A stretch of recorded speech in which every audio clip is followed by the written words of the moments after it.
Salut, bienvenue sur Another Homepage où la caméra est un peu de travers. Alors, si je vous corrige ça viteuf comme ça m'a l'air pas mal. Je vais quand même pas sortir le niveau, hein, on fait dans l'à peu près hein, de temps en temps ici. Donc, bienvenue pour cet nouvel épisode numéro je sais plus combien. Je me suis rendu compte que je me plantais dans la numérotation des épisodes lorsque je fais les annonces de stream, mais que normalement sur les VOD YouTube, on est bon. Donc ça, c'est cool. Hop, toi, tu vas te rapprocher un petit peu. Voilà. Qu'est-ce qui me manque? Il me manque le chat. Le chat. Hop, le chat, il est là. Salut Xavier, j'espère que tu vas bien, que tu as passé un bon week-end. Hop. Et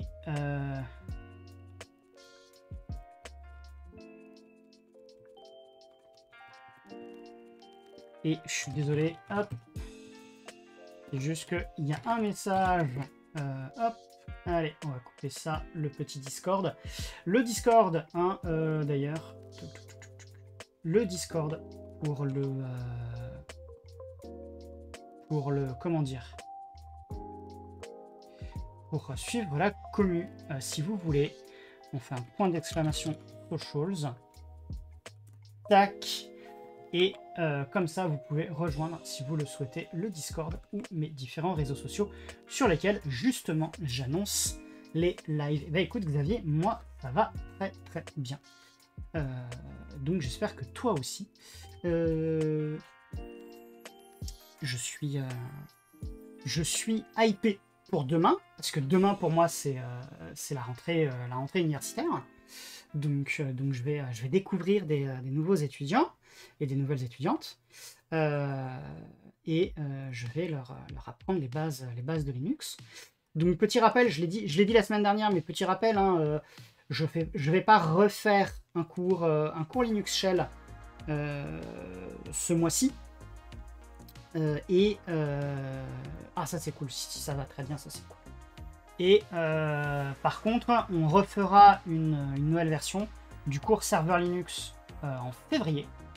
Et puis, en octobre prochain, on fera la mise à niveau, enfin la mise à jour du cours Linux Shell pour pouvoir être raccord avec les versions LTS d'Ubuntu. Et quelle année? En fait, ce sont des étudiants qui sont en Master 2, donc qui sont en dernière année de Master, en Bac plus 5 donc. Mais à la base, ce ne sont pas forcément des étudiants qui sont informaticiens. Ce sont des étudiants qui sont plutôt sur des cursus littéraires, histoire. Donc, mais ils ont quand même une certaine appétence pour le numérique et l'informatique. Donc, généralement, ils arrivent avec déjà quelques compétences qui sont pas des compétences tamponnées, officielles, et justement voilà. Donc fun fact d'ailleurs, ça va être la première année où j'ai reçu une demande écrite en plus, que quelqu'un assiste en auditeur libre au cours. Donc je trouve ça assez chouette, ça flatte un peu l'ego. Alors après, j'imagine que c'est parce qu'il y a un certain processus plus ou moins administratif. Mais voilà, c'était amusant. J'ai reçu ça, je crois, dans cette semaine, j'ai reçu un mail en mode est-ce que vous voulez bien accepter que machin. Donc c'était cool, c'était marrant, ça fait plaisir. Bref, autre chose qui fait plaisir et qui va peut-être faire plaisir et que j'ai mis dans le titre des messages sur les réseaux sociaux pour le début de ce live, eh bien c'est j'ai fait des devoirs. Madame, monsieur, j'ai fait des devoirs. C'est-à-dire que j'ai eu une petite heure entre guillemets de dispo dans la semaine. Et je me suis dit, allez, j'allume vite fait le serveur. Pour une autre raison, j'avais déjà allumé le PC. Et viteuf, j'ai fait quelques petits essais sur notre sujet. D'ailleurs, pour celles et ceux qui se posent la question, qui arrivent sur la vidéo par hasard, qui n'ont pas vu le titre, qu'est-ce qu'on essaye de faire? Un rappel de l'objectif, c'est-à-dire créer un serveur de virtualisation sous NetBSD pour héberger des machines virtuelles NetBSD aussi. Et l'idée, c'est à un moment de proposer ce service à des futurs clients pour qu'on puisse faire des VPS sous NetBSD. Le tout est, comme souvent ici, codé en open source. D'ailleurs, j'ai oublié d'ouvrir la plateforme, la forge logicielle. Je vais vous poster sur le chat. Le chat, il est où le chat? Tac, il est là. Hop, sur le chat, l'emplacement du code source. Et on va ensuite... d'ailleurs, je vais peut-être l'afficher quand même, ce code source. Si je vous le mets... Hop. On va bouger ça dans une nouvelle fenêtre. On va l'afficher ici. Tac. Si je fais ça, normalement, comme par magie, vous avez donc Codeberg qui s'affiche. Et donc... Hey, Beurre du dimanche à toi aussi, cool. J'espère que tu vas bien et que tu as passé un bon week-end. Je me rends compte que je suis pas revenu vers toi la semaine dernière par rapport à tes soucis de disque. Ou c'était il y a 2 semaines? Non, c'était la semaine dernière. La semaine dernière, c'était la rentrée. Il y a 2 semaines, j'étais encore en vacances. Et donc, ouais, il faudra que je te ping en MP. Donc, la semaine dernière, on a fait principalement du stockage. Si on prend les commits, 17 commits. Oui, bah non, je ne suis pas un robot, je suis un mouton. Nous avons donc le déploiement des fichiers de machines virtuelles et 6 days ago. Ok, donc j'avais fait 3 commits parce que j'avais fait ignorer les... voilà, j'ignore le fichier dans mon dépôt parce que le fichier de disque quand même il pèse 1 giga et quelques. Donc je ne vais pas committer un fichier d'1 giga, il ne faut pas exagérer, surtout si je le refais régulièrement. Et là on avait vraiment la partie je déploie le fichier justement pour chaque utilisateur. Et j'avais mis à jour la to-do list, où justement j'avais évoqué un peu en long, en large et en travers sur comment je voyais la suite du projet, notamment parce qu'à un moment, il faudra que j'ouvre le service, et il faudra que j'ouvre donc ce service, et dans quelle mesure ça va se passer. Passons au terminal. Et si je commence à vous faire un petit guide status, nous avons 3 fichiers modifiés. Et donc, ces 3 fichiers modifiés, et vous remarquez qu'on a déjà la to-do list. Alors, si je fais un git, voilà, on va faire un diff de la to-do list, qui est en fait, voilà, la petite blague que j'ai eue. En fait, j'ai voulu tester justement de démarrer une DVM. Et forcément, si la gateway par défaut n'est pas disponible, c'est ennuyeux pour rejoindre l'internet. Ensuite, si je vous fais un petit guide diff de ce truc là, on remarquera que j'autorise les utilisateurs à voir leur fichier de conf. En gros, plutôt que ce soit le groupe Will, c'est le groupe le groupe personnel de chacun de mes utilisateurs. Et donc, ça par contre, on changera le nom du fichier. Hein. Mais voilà, l'idée c'est que l'utilisateur puisse accéder à son propre fichier de conf, de VM, au moins en lecture, parce que sinon ça marche moins bien. Et si je refais un petit git status, hop, j'avais rajouté, alors je l'avais modifié légèrement le type de machine pour que ça plante pas. Parce que visiblement, NVMe-XL n'apprécie pas les côtes. Et on avait eu pas mal d'erreurs. On avait essayé de débugger le script, d'essayer de comprendre. Et en gros, il y avait des histoires de Network ID qui étaient vides et de Drive ID qui étaient vides. Et en gros, on place ça et ça passe. Donc, à partir de là, je me suis dit, allez hop, je les ajoute. Ce qu'on va faire, c'est que on va les commiter. 8.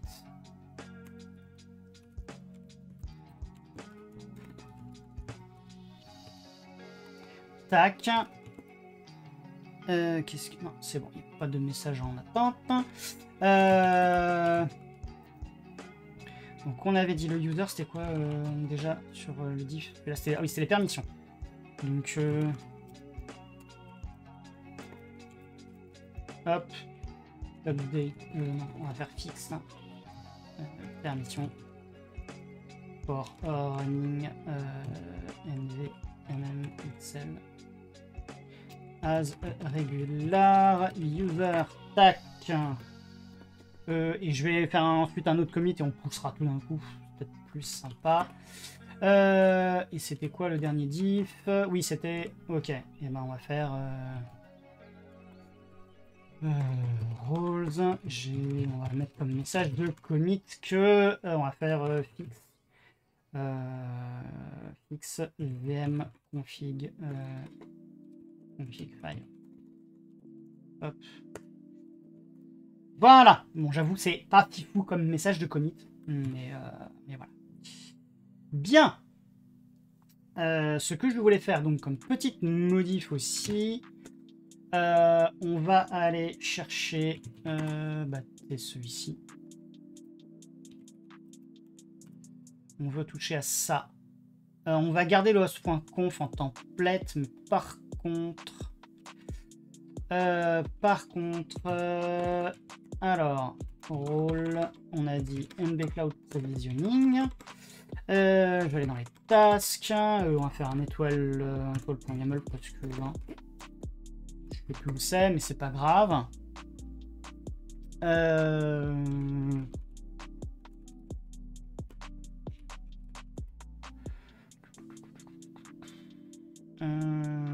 Pifafou, il est où le... À mon avis, il est dans le users. Username, tac tac, ça c'est le point QCode2, point QCode2, ça c'est l'étape. Ça c'est la tape. Voilà, il est là. Et en fait, on va l'appeler sans point conf. Voilà, on va l'appeler sans point conf. Une fois que ça est fait, on va relancer un déploiement. Mais avant, je vais à la mano USR PKG ETC. Non, j'ai dit voilà. On va aller dans une catchbsd host. Et là, en fait, on va voilà. Vous voyez, j'ai un Brian sans le point conf. On va faire mv denis.conf denis et mv du knet.conf en knet. Hop. Le template machin chose. Ah, j'aurais peut-être pu templétiser comme ça, effectivement. Ouais, non, bon. À mon avis, ça, c'est un template à utiliser via sed. Vu les arrobase. Par contre...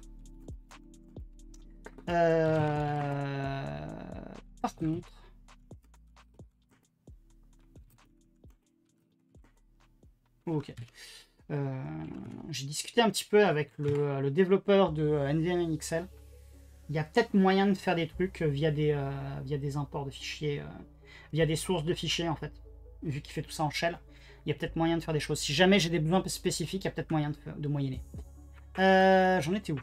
Hop, donc là, j'ai mes fichiers. Ensuite, Playbook. Je voudrais d'abord linter mon truc. Ça passe. Et ensuite, on va pas faire de check. On va y aller directement. Donc, normalement, il devrait me dire que c'est du all green.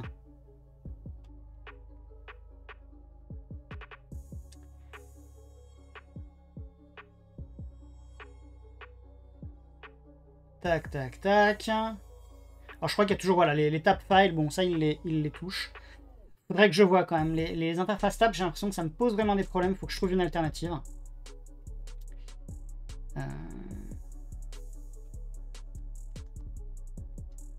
Donc, il y a quand même 7 change, mais à chaque fois, c'est... Est-ce qu'il m'a... Ah, il m'a peut-être réajusté les droits. Ouais, c'est ça, il m'a réajusté les droits sur toutes les VM. Forcément, j'avais pas... Pif. Paf, pouf. On a dit qu'il fallait aller là-dedans. Voilà. Et donc là, effectivement, route Brian, route Denis, route Kenneth. Et je pense que si je remonte tout à l'heure... Ah, je les avais changés. Je les avais changés. Ok. Bon, je les avais changés. Alors. Hey, salut à toi, Apple Computer. Et salut à toi, Haribo. J'espère que tous les deux, vous avez passé un excellent week-end. Je me rends compte de deux choses. La première, je ne me suis pas pris à boire. Et la deuxième, je n'ai pas nettoyé mes lunettes. Alors, j'irai me prendre à boire un peu plus tard. Est-ce que ça progresse comme je veux? Ça progresse. Ça progresse. Déjà, ça, c'est plutôt pas mal. Est-ce que ça progresse exactement comme je veux? Écoute, on n'a pas démarré le live depuis bien longtemps. Mais j'ai envie d'être optimiste. D'accord? On va essayer d'être optimiste. Puis si jamais ça se passe pas comme prévu, bah, on apprendra des choses. J'ose espérer. On va aussi rester optimiste à ce niveau-là. Voilà. J'ai envie d'être optimiste. Je pense que... Après, de toute façon, c'est très simple. Hein. C'est très simple. Soit ça marche, et c'est tant mieux. Soit ça marche pas, et soit ça marche pas, et je râle, et ça fait du contenu. Ouais, mais le projet en lui-même... Oui, le projet se trouve toujours ravissante. Oui. Tiens, d'ailleurs, j'ai même pas fait gaffe si du coup... Ah ouais, alors là, comme ça, en tout petit, forcément, vous avez que l'armoire. Je me suis permis de rajouter un truc en arrière-plan.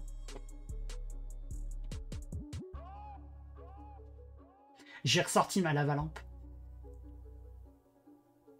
J'ai ressorti ma lave-lampe. Toujours...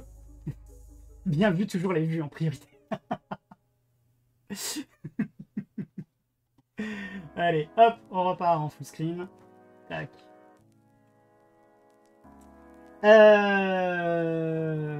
Donc. Hop, où en étais-je, moi? Il est où le code? Le code, hop, le code il est là. On a appliqué sur notre machine physique. Ce que je vais faire, c'est que je vais d'abord démarrer. Tu comptes faire un mur de lava-lampe à la Cloudflare? Alors, non. Quoique, je n'ai pas la moindre idée de comment... Parce que, alors, pour celles et ceux qui se posent la question et qui n'auraient pas la ref de Apple Computer, la société Cloudflare qui s'est rendue populaire en proposant du CDN ainsi que du Web Application Firewall en mode SaaS a une comment dire, je crois que c'est dans l'un de ses bureaux, devant dans l'entrée de son quartier général, il y a un mur où il y a des rangées de lampes à lave comme celle-ci, à la différence près que a priori celles-ci sont reliées à un système de générateur de nombres aléatoires, parce que vous pouvez remarquer que la lave-lampe, alors là vous voyez pas parce que je suis en tout petit, mais globalement c'est comment dire, c'est pas très prédictible la manière dont les bulles montent et descendent. Donc a priori ça permet de générer de l'entropie, de l'aléa. Je n'ai pas la moindre idée de comment ils arrivent à relier ça à... comment ils arrivent à avoir une information de génération de nombres aléatoires à partir de ça. Ça pourrait être très drôle. Merci pour le shootout. Merci pour le modérateur qui a fait le shootout à Adrien. Et salut Adrien d'ailleurs. Et donc, ce serait marrant si j'arrivais à comment dire, à pouvoir générer de la donnée grâce à la lampe à lave. Mais pour le moment, la seule donnée que j'ai, et encore elle est même pas accessible via le réseau, c'est sa consommation. Donc j'ai posé un wattmètre parce que j'étais curieux de savoir combien ça consommait. Et on est entre 32 et 34 watts, en gros. Ce qui est sympa, mais je vais pas la faire tourner. Je vais pas non plus je la fais pas tourner non plus H24. Je l'ai rallumée là comment dire, pour mon plaisir, mais je pense que je vais pas la rallumer bien longtemps. Enfin, je la rallume pour le live, mais enfin pour le live. Avant quand même pour qu'elle chauffe, mais voilà. Et merci aux raids, merci aux raiders et à Chaos qui nous font l'honneur de leur présence. Hop, le petit shootout, c'est génial. Génial de la part des modéros de faire les shootouts avant même que j'y pense. Merci les modéros. Merci Chaos pour le raid. Je ne sais pas ce que vous faisiez. Hop, je vois la fin de stream. J'ai pas le titre. Hacking un jour, hacking toujours. THM, RS. Oh, try avec me donc. Donc voilà, si jamais vous voulez voir quelqu'un qui fait de la cybersécu, eh ben allez poser vos follow chez Chaos. J'espère que vous avez passé un bon moment chez Chaos et j'espère que vous resterez les raiders pour qu'on passe aussi un bon moment. Nous, on est toujours sur notre projet NetBSD. Merci pour le follow. Logo SV4V. Et ouais, tu dis que ça consomme, ouais, 34 watts, ouais, effectivement, ça consomme juste pour un truc qui n'éclaire pas vraiment, hein, c'est juste de la lumière décorative. J'avoue, c'est un peu beaucoup. Bref. Mais je me dis que ça pourrait être pas mal en guise de comment dire, de déco à l'occasion quand il fait moche. Et comme de toute façon maintenant la nuit va tomber un peu plus tôt. Mais effectivement, ça consomme plus qu'un Raspberry Pi, ça consomme plus qu'un NUC, les 34 watts. Par contre, je me pose la question, parce que, en fait, les lampes à lave, aujourd'hui, la manière dont ça fonctionne, c'est qu'en gros, l'ampoule chauffe la cire qui est contenue dans la bouteille, et je me demande, est-ce qu'il y a moyen de dégager autant de chaleur en consommant moins? Peut-être avec d'autres ampoules, mais bon, je vais revenir sur le sujet qui nous amène ce soir, c'est-à-dire mes VM NetBSD sur mon hyperviseur NetBSD. Je vais démarrer la VM en tant que route et ensuite on va essayer de corriger cette histoire de gateway. Parce que ce que je voudrais, c'est d'abord avoir un truc fonctionnel en tant qu'administrateur, ensuite avoir un truc fonctionnel en tant qu'utilisateur. Je pense qu'à ce moment-là, on aura un bon... tes spots LED, ils consomment 40 watts à fond et ils chauffent bien, donc avec la LED, il y a quand même moyen. 40 watts à fond, ouais. Ouais, bah là, je suis à 34... Alors, ça dépend combien de spots pour 40 watts. Enfin, combien d'ampoules, mais bon. Où est-ce que j'en étais, moi? J'étais là, hop. Est-ce que j'ai fait un NVMM? J'avais pas un NVMM dans mon... non. Hop. NVMM. Tac. Ça c'était mes... Tac, tac, tac. Bon, allons-y. Si je fais un NVMM... J'ai dit NV. NVMM CTL. Liste. J'ai rien. Je suis un Identify normalement. Voilà. J'ai la box. Je suis à l'armoire en pain. 10 x 4, donc 40. Ah ouais, ok, ouais, donc effectivement... ouais, ça consomme pas beaucoup. Après, faut voir la chaleur que ça dégage. Parce que c'est ce qui est intéressant pour la lave-lampe. T'as re-switché de compte.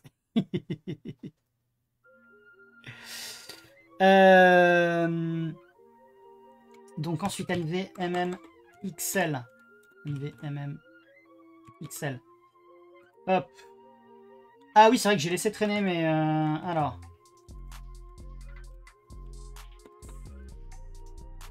Ah oui, alors forcément, il y a un. Tac. Parce que c'est du script shell. Donc, hop. Et j'avais laissé traîner un 7-X. Hop. Et je crois que dans mes trucs,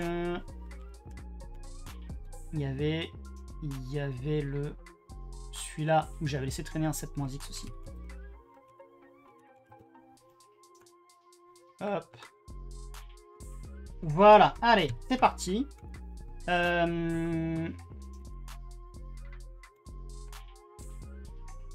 create -c et on va dire donc Brian. Domaine notre config. Oui, ça, TKG, ETC. ETC, bah, HBSD, gna gna gna. Brian. Screen is terminating. J'imagine que. Voilà, j'aurais peut-être pas dû virer les. Tac, tac, tac. 7 moins x égale combien? C'est pour résoudre l'équation.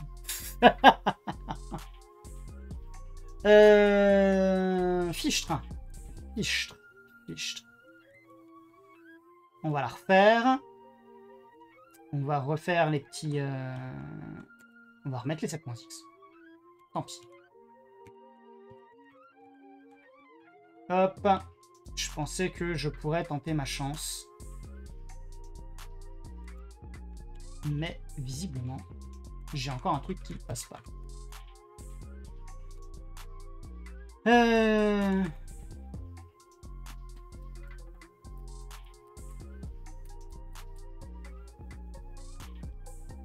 Alors, si je lance le bignou comme ça. Unsupported parameter in drive de points. Non bah attends, ça marchait cette semaine, c'est quoi cette blague? Tu m'as pas...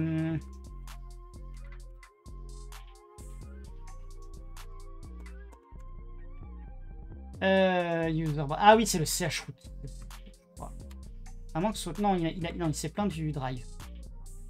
Attends, j'ai bien int et drive. Home Brian quand tu codes. On sait tout ce que Brian... C'est pas un contenant. Oh là là. Salut Alain B, j'espère que tu vas bien et que tu as passé toi aussi un bon week-end. Pourquoi il me dit unsupported parameter in drive id new hd0? Ouais.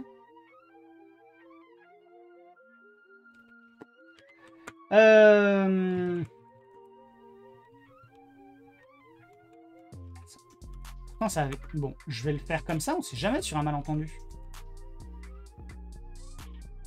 Non, donc là, l'ID était bien nécessaire. Voilà.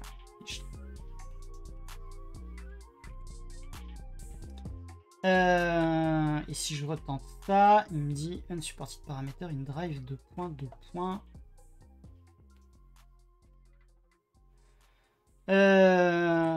Pourquoi il en veut plus?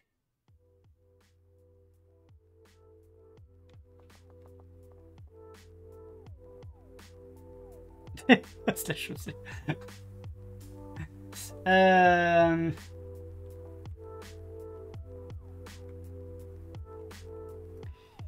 Alors, qu'est-ce qui se passe là-dedans?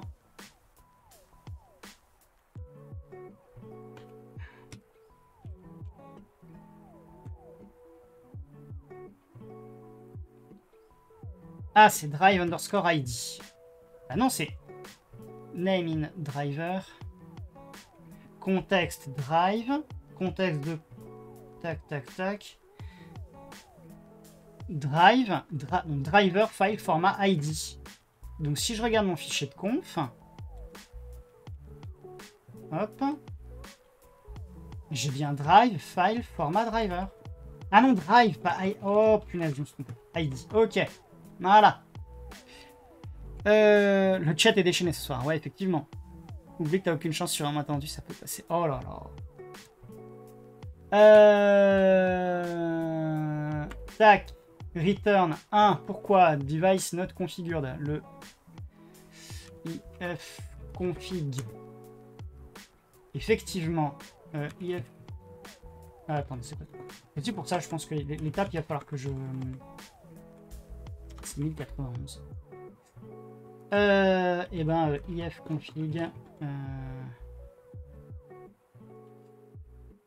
tap 1091 hop device.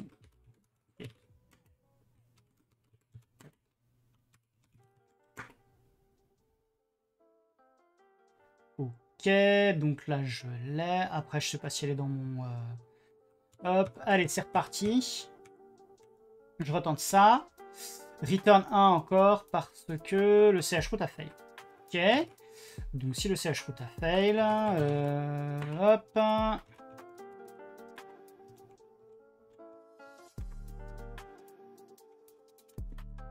Return 1, could not open dev device. Ah, il faut que je la recommence. Get. Hop. En fait, il détruit l'interface à chaque fois. Voilà, ça boot. Voilà, allez. Pourquoi il me dit un FFS V1? C'est un FFS V1 son truc? Oh. Faudra que je refasse l'image. Question hors sujet, t'es avec OBS 32? Oui, je suis avec OBS 32. 32.01 pour être exact. Ok. Donc ifconfig-a, on peut voir que l'IP est pas bonne. L'IP est pas bonne. Pourtant, j'ai bien... Alors, si l'IP est pas bonne, ça veut dire que c'est... Oh, un top clean sauvage apparaît. Salut top clean, j'espère que ça va bien. S'il y a un modéro qui veut bien faire un petit shoot-out à l'ami top clean, qui lui aussi fait des trucs sympas à base de sysadmin. T'es resté avec le 31 parce que problème de WebRTC plugin. Alors, moi la blague, c'est que je me suis rendu compte que j'avais passé la mise à jour sans trop faire gaffe. Et il y a un plugin que j'avais plutôt, qui était un plugin pour faire du RTMP multiple, vers des multiples sources. Je sais pas pourquoi j'avais installé ce plugin, mais je l'ai viré, parce que de toute façon, j'arrivais pas à l'avoir, à le trouver en à jour sous Linux, j'avais pas envie de prendre le temps de le compiler. Comme j'avais sans doute installé juste pour tester, et que j'en avais pas besoin pour le live, je l'ai dégagé. Et en vrai, en fait, l'idée derrière ce test de plugin, c'est qu'un jour, je voudrais avoir un setup où je pousse mon flux vers une source, vers un VPS sur Internet. Et ensuite, depuis ce VPS, je pourrais peut-être tenter du multistream. Comme ça, ça permettra d'envoyer mon flux une fois, plutôt que plusieurs. J'avais fait des tests avec une plateforme autre que Twitch il y a de ça plusieurs mois. Et j'aimerais essayer de faire à nouveau du multistream à l'occasion. Mais c'est pas la priorité. C'est exactement l'idée, Top Clean. C'est un Nginx dans une VM. C'est exactement l'idée. Voilà. Donc, en plus, comment dire? Mais avec une VM, c'est toi qui envoie tous les flux. Bah, c'est la VM qui envoie tous les flux. En gros, l'idée c'est que ouais, la VM soit sur Internet et qu'en fait j'envoie une fois le flux à la VM et que c'est la VM qui envoie vers les différents services de streaming. Ah oui, d'accord, c'est pour ça. Si t'es sur une base Red Hat, t'as un super tuto ici. Pif paf pouf. Bah nickel, voilà, exactement. Après, c'est pas ma priorité. Ma priorité dans l'immédiat, c'est de faire en sorte que mon projet de Cloud NetBSD soit comment dire, soit sur les rails. Donc, ce que je vais faire, histoire de pas me prendre la tête, c'est que je vais aller ouvrir ma box, enfin ma box, je vais aller ouvrir l'interface de ma box, que je ne vais pas vous montrer, parce que, en vrai, c'est ma box, pas la vôtre. Pof, paramètres, hop.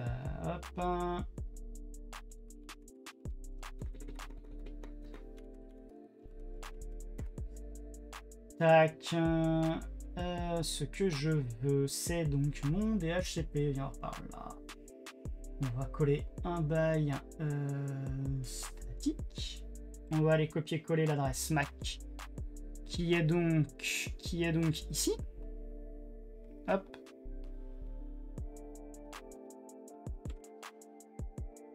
Voilà. Et normalement, si je vais ici et que je vais dans USR PKG ETC dnsmask.d, je dois avoir un brian.conf qui dit que pour cette adresse MAC là, il doit y avoir cette adresse IP là.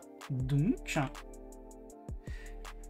Hop, et je vais mettre comme BSD VPS. Voilà. Je vais pas mettre les autres, on sait jamais. Hop. Mais en gros, l'idée, c'est que en fait, comme c'est dans mon LAN, si ça se trouve, le DHCP de la box a été plus rapide que le DHCP, le DNS mask qui est là en local. Ce qui est marrant parce que lors de mes tests en cours de semaine, il n'y avait pas eu de souci. C'est le DNS mask avait été plus rapide à répondre que ma box. Donc quelque part, j'ai un comment dire, le DHCP qui est sur donc le DNS mask pardon, qui est sur la machine sur laquelle on fait nos tests. C'est une sorte de rogue DHCP si vous préférez. Tac, merci, j'ai testé Plasma pour conversion de proche sur Linux et en te voyant faire, tu sais décider, plutôt satisfait. Ah ok. Et on voit rien, il est pas joueur. Non, non, on voit rien, on voit rien. Vous avez rien vu. Alors, maintenant que ça c'est fait, eh ben on va revenir ici, on va faire un power. Ouais, power off, allez. Voilà. Ensuite, on va revenir ici, on va faire 2-3 changements. Le premier changement, ça va être là, justement mon fichier de template. T'es où? Cloud, template, et le template, c'est donc le host.conf. Je m'étais donc trompé ici. C'était ID. Et ensuite, on va commenter le chroot. Voilà. Et on va tac. Roll NB Cloud. Alors je pourrais faire tout ça directement sans quitter Vim.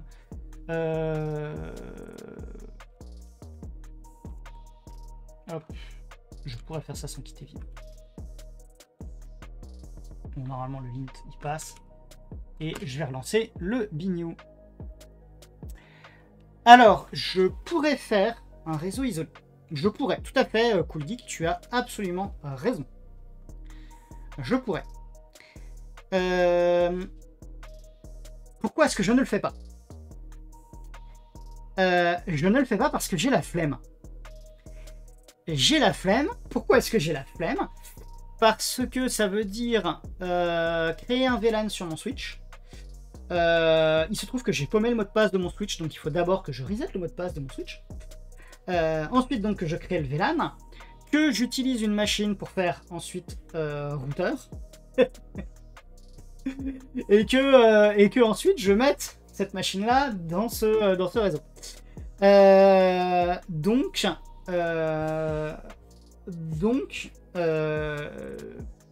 Flemme. Voilà. Alors, en l'occurrence, le Switch dont je vais paumer le mot de passe, c'est un Cisco, hein, donc il y a des procédures pour ça. Sauf que c'est le Switch par lequel je passe présentement pour faire le live. Donc, tant qu'il n'y a pas de vrai problème dessus, j'y touche pas. J'y touche pas. En plus, il a sa config SNMP qui est au poil, donc j'ai mon LibreNMS qui le monitore. Tout va bien. Donc, pour l'instant, je touche pas.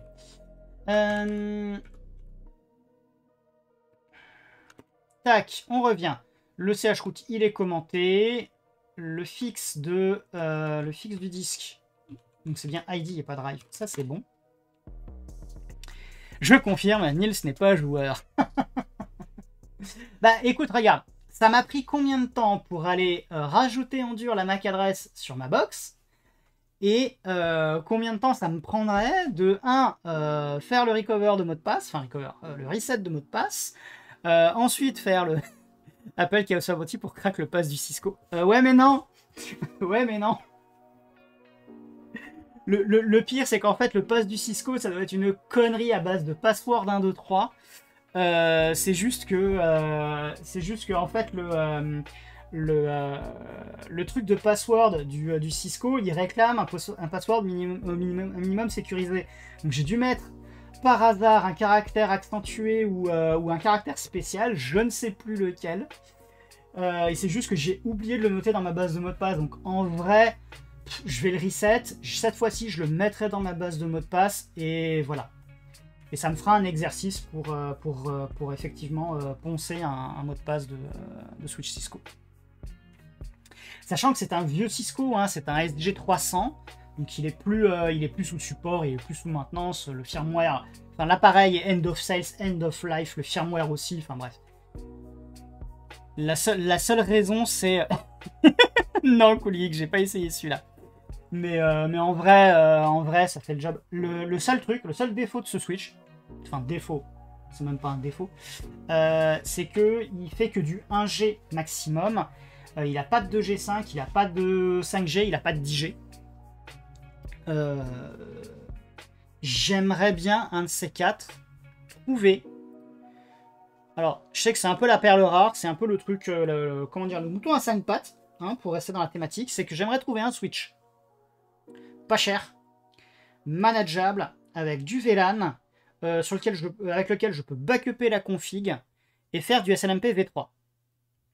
Pas très mobile mon Switch. Non, mais ce que je veux idéalement, ce que je voudrais, c'est que ce nouveau Switch soit ait des ports 10 gigabits Ethernet ou au moins 2G5, 5G Ethernet, pas 5G LTE. Donc, pendant ce temps, ça a fonctionné. Donc maintenant, je dois pouvoir utiliser NVMe XL. Voilà. Et ça fonctionne. Ça fonctionne. En tout cas, ça boot. On va le laisser booter. Et puis on va voir si au niveau réseau ça passe. Hey, salut Manu, j'espère que tu vas bien. J'espère que toi aussi t'as passé un bon week-end. Tac. Et nous avons la bonne adresse IP. Voilà. Et si je fais un ping 1.1, si je fais un ping 1.1, forcément ça ne passe pas. Alors il résout parce que forcément il y a la résolution de nom dans mon LAN, mais ça ne passe pas. Et si je fais un netstat -rn -fnet, voilà, vous remarquerez que la gateway c'est la 6.13. Désolé d'être en retard. J'espère que tu as un justificatif, hein, parce que bon, c'est pas normal ça, hein. Puis je veux que ce soit signé quand même, hein, le justificatif, hein. Geronimo i5, pas cher et high level au même moment, c'est pas évident. Et neuf aussi. Peut-être pas forcément. Je peux m'asseoir sur le fait qu'il soit neuf, en vrai. Mais le truc, c'est que là, il faudrait qu'il soit silencieux en plus. Parce qu'aujourd'hui, l'avantage du SG300, c'est qu'il fait pas un pet de bruit. Alors j'en ai un deuxième de Switch chez moi, qui a pas tout à fait les mêmes, comment dire, il remplit pas tout à fait le cahier des charges, mais il est quand même pas mal. C'est un HP, un ProCurve 1810G. Pareil, il est que Giga, mais il est, alors, je crois qu'il est fanless celui-là. Donc, mais tu vois, comme je disais, hein, Geronimo, et d'ailleurs, je crois pas que je t'ai dit bienvenue. Donc bienvenue. Mais en gros, oui, je cherche littéralement un mouton à 5 pattes. Après, effectivement, je pense que si je vais chercher un Switch type SO dans un... Mais il est increvable, j'ai le même en 8 ports. De quoi, le SG300? Bah ouais, moi je l'ai en 24 ports. Je l'ai en 24 ports. Mais bon, toujours est-il que en vrai... Ah, le HP. Ouais, le HP ProCurve, oui, c'est increvable. C'est juste que maintenant, il faudrait que je me crée un compte chez Aruba, c'est ça? Parce que je crois que les ProCurve de ce modèle, de ce type-là, ils sont passés chez Aruba. Je sais plus ce qui s'est passé. Enfin, c'est le Dawa avec HP, honnêtement. Enfin, HPE, je devrais dire.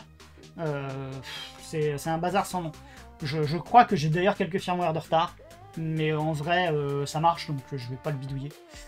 Donc la gateway, la gateway, en fait, c'est l'hyperviseur.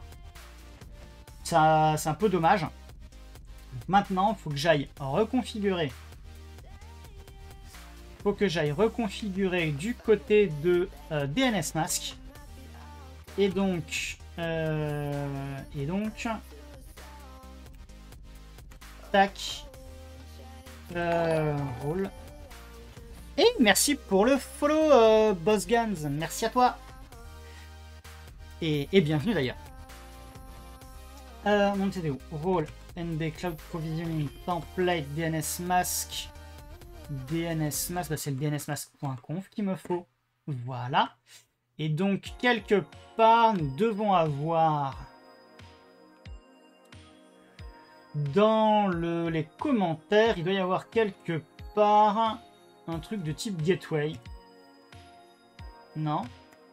Non.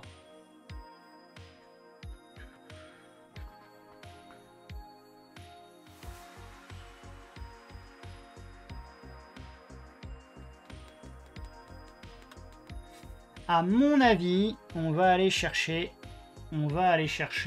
une documentation de DNS Mask pour voir comment spécifier la gateway. Et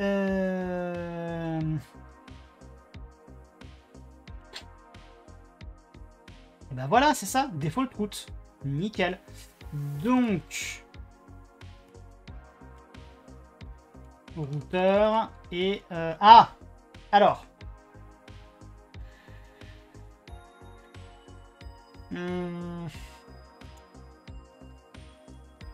Alors. Je pense que je vais vouloir la paramétrer autrement. Parce que... Si je regarde côté... alors, où est-ce que j'ai fait mon... Est-ce que je l'ai fait quelque part? Voilà, vous remarquerez que j'ai fait... Oh, mais il y a encore du follow! Merci Géronimo, merci. C'est gentil. Merci beaucoup. Le réseau, c'est mon talon d'Achille. Il y a plein de concepts, c'est pas facile. Ah, d'accord. Ouais, alors j'ai pas prévu de faire du réseau pur dans l'immédiat. Mais effectivement, ça m'est arrivé d'en faire. Tu trouveras dans mes vieux lives, j'ai fait Mumuse avec du BGP. Donc j'ai pas mal de replays qui sont dispo sur ma chaîne YouTube. L'occasion de faire un peu d'autres promos. Hein. Vous retrouverez, ouais, alors j'ai pas tout, mais il y a un minimum de, normalement, je crois que j'ai dû faire un peu de BGP sur certains lives. Et ils doivent être sur YouTube.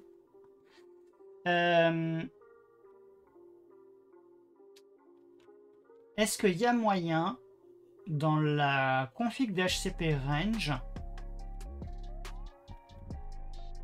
de rajouter la route par défaut? Parce qu'en gros, si je viens chercher les variables,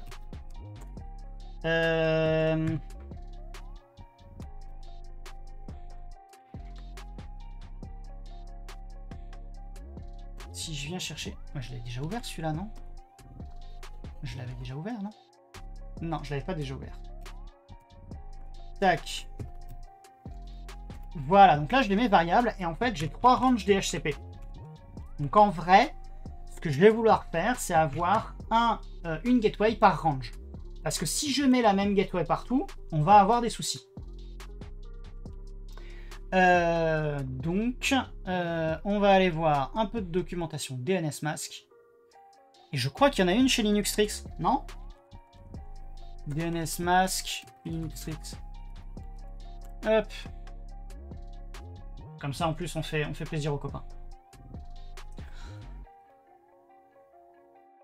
Ah, et toujours dans la catégorie, regardez, j'ai fait mes devoirs, j'ai réparé mon proxy.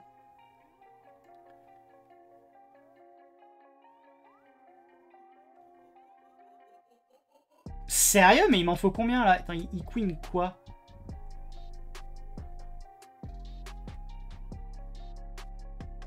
Oh, tu m'embêtes. Allez, linuxtrix.fr. Ah, il va me le chercher. Voilà. Et on va chercher DNS Mask.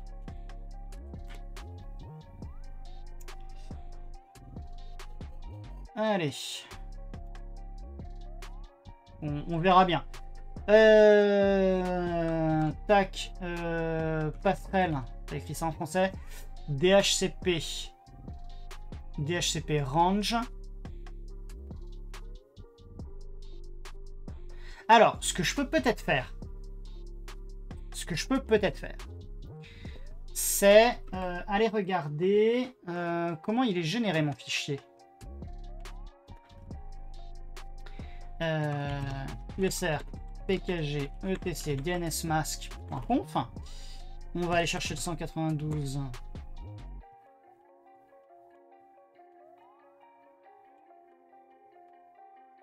Voilà, et donc en fait, il m'a fait... D'accord, il m'a fait ça. Il m'a fait ça, et on va refactor le truc. Ma recherche est moisie. La recherche est moisie. C'est pas grave.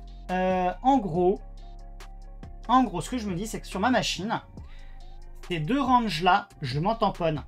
En revanche, celui-là m'intéresse. Donc, ce que je peux peut-être faire, c'est que au niveau de mon template,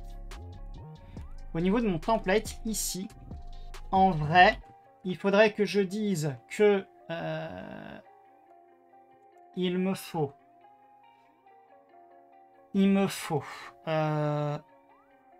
tu poses ton lurk. Ah, salut mémoire morte, hein. Petit shootout à la mémoire morte, s'il vous plaît. Il faut aller poser ses follow chez lui. Je sais même pas si je le follow d'ailleurs. Ce serait pas très sympa de ma part de pas le follow. Si, je le follow. Hop. Il fait joujou avec des vieilles babasses, c'est sympa.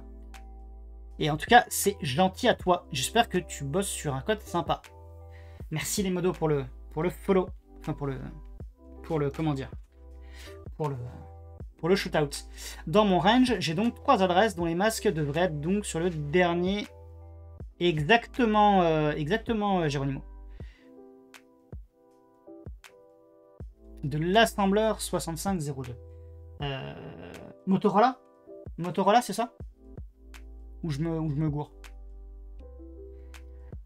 Ah, ok. J'avoue, la seule fois de ma vie où j'ai fait de l'assembleur, c'était quand j'étais en première année de DUT. Donc ça remonte un peu maintenant. Honnêtement, mauvais souvenir. Alors que c'est du Motorola 68000. Ouais, tout à fait. Ok, c'était ça. Motorola 68000. Et alors que pourtant, c'est censé être un truc assez simple, paraît-il. C'est censé être globalement le plus simple à apprendre. Franchement, j'y arrivais pas. Je suis désolé, j'y arrivais pas. Peut-être qu'un jour, si je m'y remettais, j'y arriverais. Hein. Mais parce que je me suis rendu compte que... d'un truc, c'est que ça m'était arrivé en deuxième année de DUT. À un moment, je sais plus pourquoi, j'étais avec un de mes profs d'électronique. Et à un moment, il me redemande de résoudre une équation avec la formule du filtre, je sais plus lequel, de l'amplificateur opérationnel. Et j'y suis arrivé. Alors qu'en première année, j'y arrivais, mais alors vraiment pas. Bref, c'était voilà, les petites joies de... C'est quand c'est l'année en cours, j'y arrive pas, et quand c'est plus tard, j'y arrive. Ne me demandez pas pourquoi. C'est genre la grosse blague. Allez, je termine avec cette anecdote. La grosse blague. Donc j'étais en DUT réseau et télécom. C'est ceux qui se demandent. Et parmi les premiers TP qu'on fait en télécom, en tout cas qu'on faisait en télécom à cette époque-là, salutations d'ailleurs à mon ancien prof de télécom qui est un mec fantastique. On faisait la mise en œuvre d'un UART. Et non, mais c'est pas grave, mémoire morte, c'est pas grave. Et donc, en fait, qu'est-ce que c'est qu'un UART? C'est un convertisseur parallèle série. Bah, en première année, ça m'avait pas tilté. C'est quand même dingue. Et j'arrive. Tenez-vous bien, j'arrive en licence pro, donc en bac plus 3, j'ai fini mon DUT, j'ai fini par l'avoir. Ne me demandez pas comment, mais je l'ai eu. Il se trouve que ce prof de télécom avait une indispo pour le TP sur l'UART. Et donc il me soudoie pour surveiller le dit TP. et donc accompagner les étudiantes et les étudiants de première année. Et à un moment, il y a je sais plus quel étudiant qui fait « Mais en fait, c'est un convertisseur parallèle série !» Mais oui, bien sûr. Voilà. Mieux vaut tard que jamais. Bref, revenons à nos moutons. J'ai 3 subnets, mais je n'ai pas besoin que ces 3 subnets soient sur l'hyperviseur. Encore que, il pourrait. Ce serait un peu compliqué si j'avais plusieurs... Est-ce que je peux fixer la gateway machine par machine?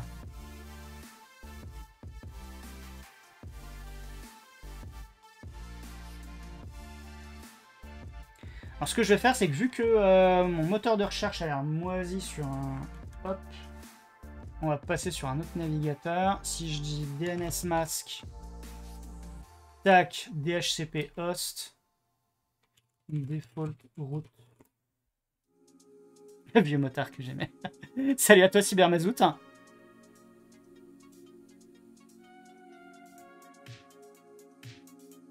Ouais, mais alors DuckDuckGo n'accepte pas depuis mon point de sortie chez Scaleway. DuckDuckGo m'envoie bouler. Si je reprends ça et que je vais sur duckduckgo.com, tu vois, là j'ai rien. Il a pas l'air d'apprécier que je le requête depuis une IP de sortie d'un serveur dédié.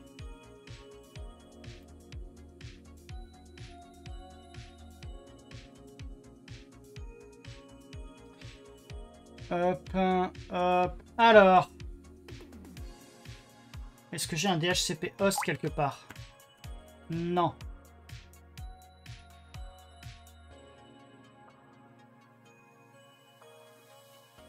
Ceci étant, a priori...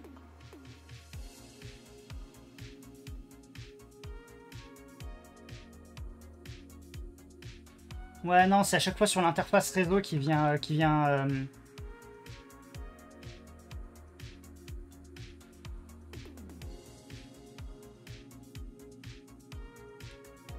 DHCP option.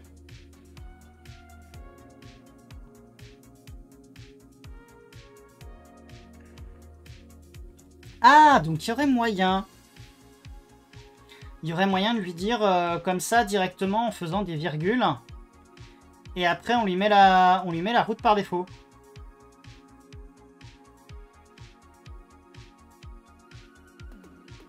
Ah, je suis pas sûr. Non, j'ai pas l'impression que c'est... Non, c'est pas ce qu'il fait, parce que là, il dit sur un 3.0/24, il met ensuite un 2.254, c'est pas bon, ça. Et sur un 10.0/24, il met un 2.17. C'est bizarre, cette affaire. Oui, tout à fait, le masque est placé juste après le slash, et après la virgule. Je suppose que c'est la gateway par défaut, mais en vrai... en plus, ça, c'est le 121, je sais pas ce que c'est, ça doit peut-être être un numéro d'option, j'imagine.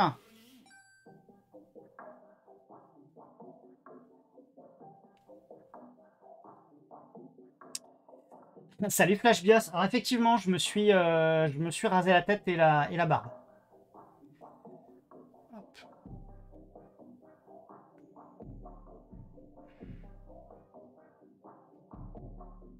Alors, DHCP option identifiant de réseau, vendor option alors. DHCP option 3 et OK.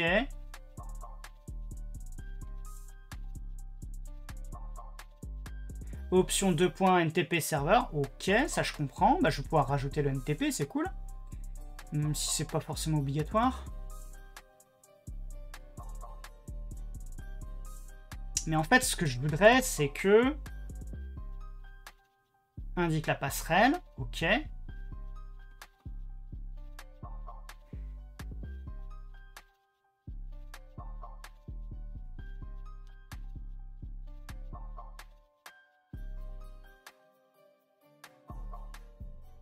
Obligatoire quand la passerelle n'est pas le serveur DNS mask. OK.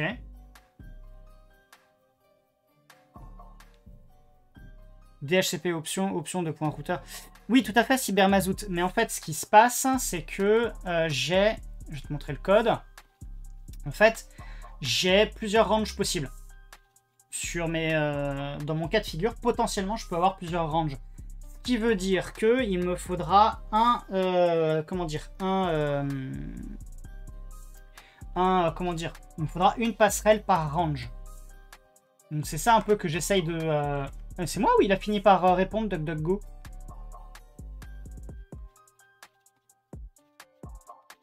Il a fini par répondre. Marrant.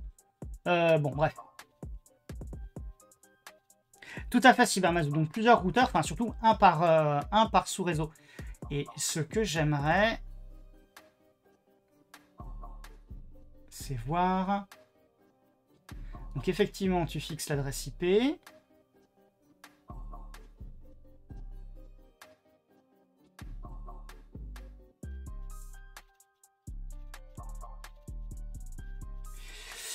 Ça c'est la man page. Alors si je vais chercher, c'était quoi le truc que je voulais?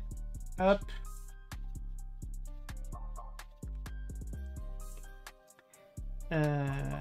DHCP-range. DHCP-range.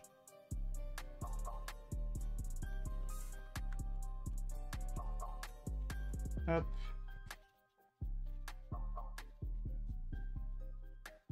Ouais, donc a priori, le DHCP range, mais pas la gateway. Tu disais Cybermazout plusieurs... Option 3 avec la liste d'IPv4 et le /24. Je suis pas sûr de comprendre. Et dans mon... comment dire? Dans mon... Et je rajoute un DHCP-host. Et on est d'accord que le DHCP-host...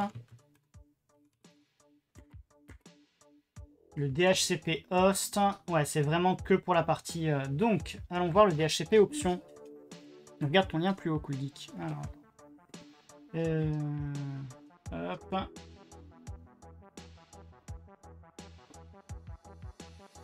Hop là. Alors. Tomato. Qu'est-ce que c'est? Tomato USB. Alors, qu'est-ce que tu me dis? Ils utilisent DHCP host pour fixer les IP et ajouter un tag, puis utilisent DHCP option pour mettre en place une option pour ce tag. Ah!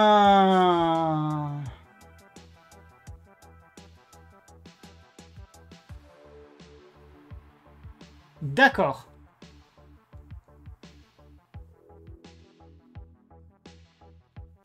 D'accord. Sur la synopsis d'avant. Ok. Ouais, alors il y a des fois je lis un peu en travers, je lis un peu trop rapidement. Des fois je loupe des infos. Dotcoin, salut à toi, bienvenue. Demain nous apprendrons la lettre B. Bon, en attendant, ce qu'on va faire, c'est qu'on va faire une petite pause. Et cette petite pause, hop, c'est le repas de la Mistinguette.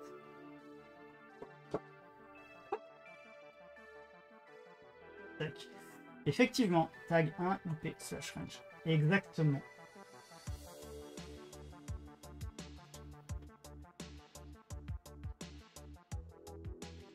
C'est bien passé. Oh, ouais.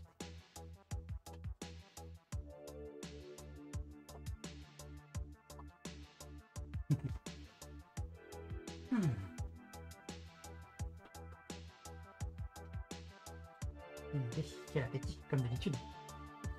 J'ai mis du goût de poulet. Puis j'ai mis du jus de poulet. Ah oui, t'as mis du jus de poulet, forcément. Forcément, du coup, ça sent extra bon.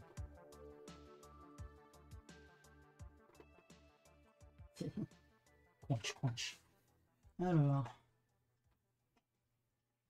Hop là. Tac. Alors.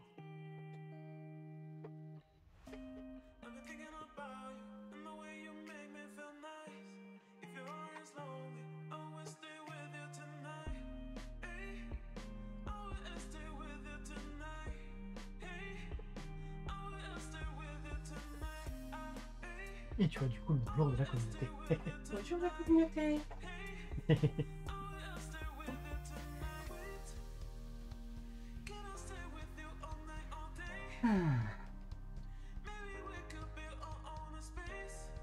Ouais, j'avoue, elle est adorable, Arina.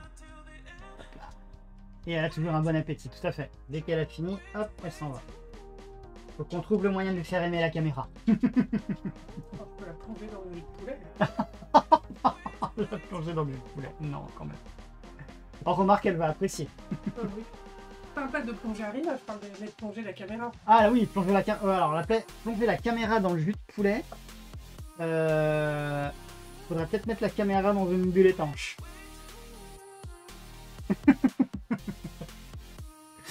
Je vois qu'on le refait. Allez, hop. On a fini le petit interlude canin. Donc, revenons à nos moutons. Après les toutous. Un filtre qui peut être utilisé pour manipuler les... Oh là là, qu'est-ce que tu me montres, Cybermazote? Va falloir une GoPro. Ouais, c'est ça, Flashback, va falloir une GoPro.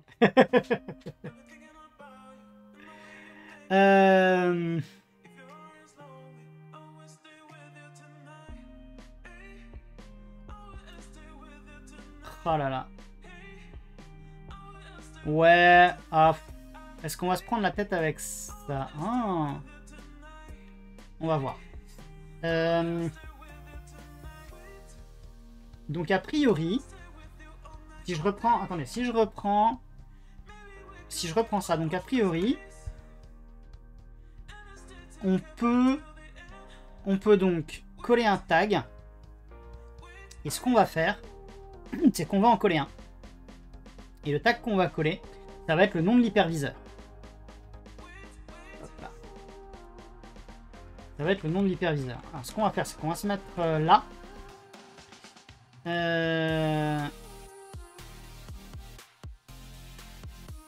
Et on a normalement un... dans les rôles, une des cloud provisioning, dans les templates, nous avons celui-ci. Vous voyez qu'on a la MAC adresse donc de la machine, puis son adresse IP. Et si je reprends ça, en fait, et ben entre les deux, tac, et on peut mettre 7, non, ici. 7. C'est 7 2 points en plus, c'est pas 2.7. Hop. Et donc, ce que je peux faire ici, c'est aller chercher l'hyperviseur qui correspond à la VM. Et donc, ce sera donc le virtuuser hypervisor. Donc je dois pouvoir faire un truc du genre nbcld username. Alors attends, nbcld username, c'est vrai ça? Pourquoi j'ai nbcld user?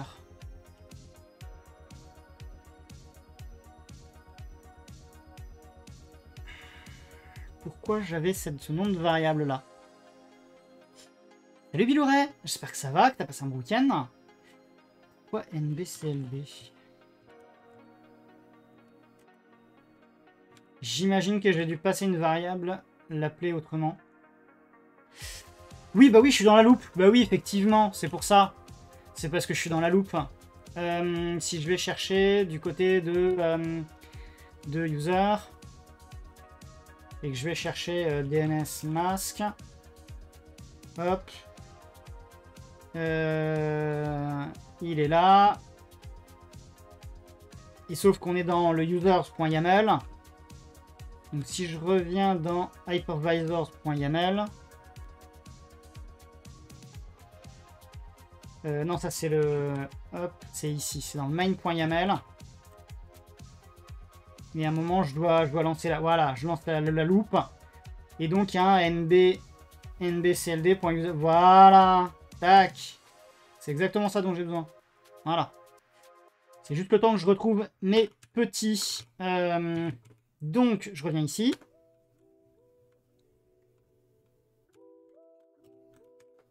Hop là. Tac. Donc là, j'ai mon tag. Donc maintenant que j'ai mon tag, je peux faire un DHCP option tag.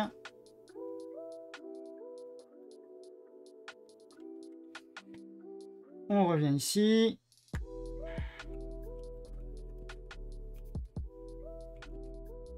Ça, c'est mon truc. Et j'ai plus qu'à aller chercher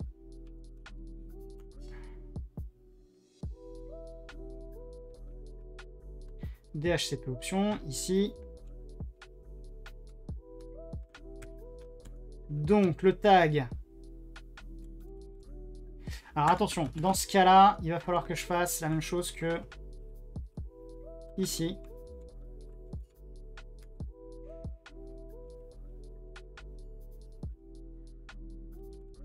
Sauf qu'en fait,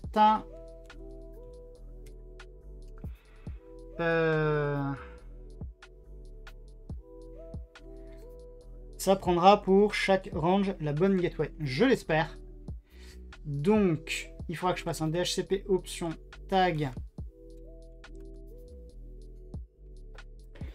Alors.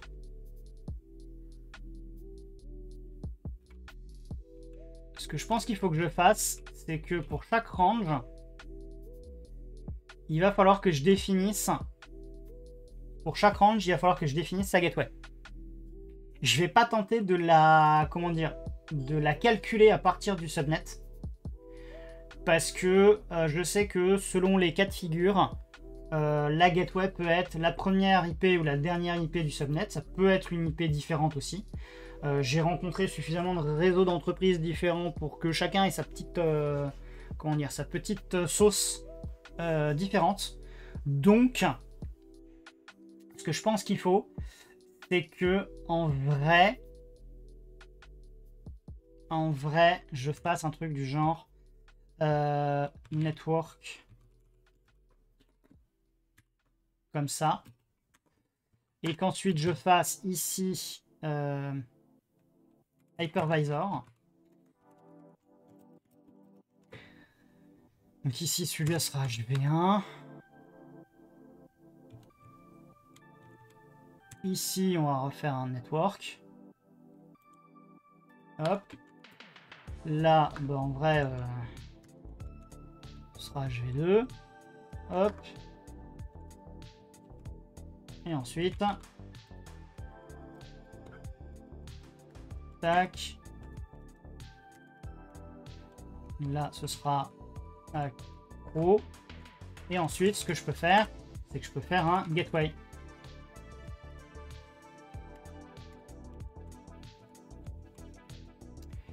Et donc, dans mon cas de figure ici, ma gateway, c'est 6254. Hop. 168.6.254. Sauf qu'en fait, ici, par exemple, c'est la point 1. Et là, point 1 aussi. Tac. Alors, qu'est-ce que ça raconte de beau? Pourquoi pas innover avec l'adresse de la passerelle au milieu de la plage? On peut dire que ça commence à piquer un peu là. Et le nom de l'hyperviseur aussi. Tac. On a les infos dans la config Ansible. Ouais, je trouve que c'est pas mal. Après, ça, c'est des variables que je vais pouvoir ensuite coller. Alors aujourd'hui, elles sont collées en clair. Mais quand ce sera en prod, bah, je ferai un Ansible Vault. Et je mettrai ça dans un repo privé. Donc, maintenant que j'ai ça, ce qui va se passer, c'est que ça va être comique parce que il va falloir que je change ma boucle.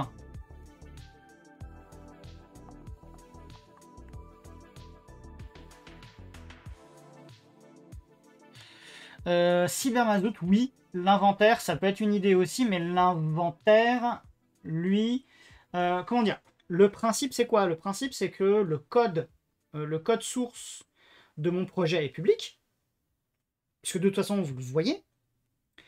mais il y aura des infos qui vont être privées. Genre typiquement là j'ai fait un Brian, un Dennis, un Kenneth, mais à terme je vais pas laisser publique la liste de mes clients. Ni même si les clés SSH sont publiques, je vais pas laisser ces infos-là publiques. Je vais pas laisser les ranges des futurs serveurs de prod, même si on les retrouvera, mais en vrai, il n'y a pas besoin. Et puis, si ça se trouve ensuite, je vais peut-être vouloir rajouter, attendez, ici, je vais peut-être vouloir rajouter d'autres informations. Alors, je ne vais pas dire liées à la facturation, mais à un moment, il y aura peut-être d'autres choses à rajouter. Et peut-être qu'il y aura des infos, à caractère personnel. Donc, à partir de là, je vais à ce moment-là vouloir faire en sorte que ces infos soient privées. Donc, je vais pas forcément tout mettre soit dans des vars, soit dans un inventaire. Sachant que, bon, pour le moment, l'inventory, il est un peu... il n'y a pas grand-chose dedans. Hein, En plus, c'est un point ini. Voilà. Mais effectivement, il y a moyen de faire des choses.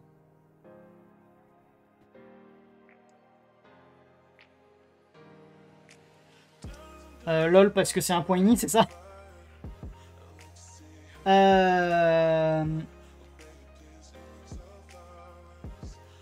Donc, ce qui se passe, c'est que maintenant, j'ai mon...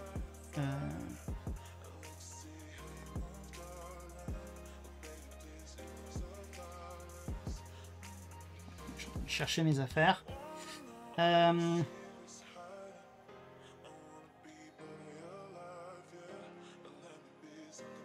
Il loop sur le NB Cloud Provisioning Virtuuser.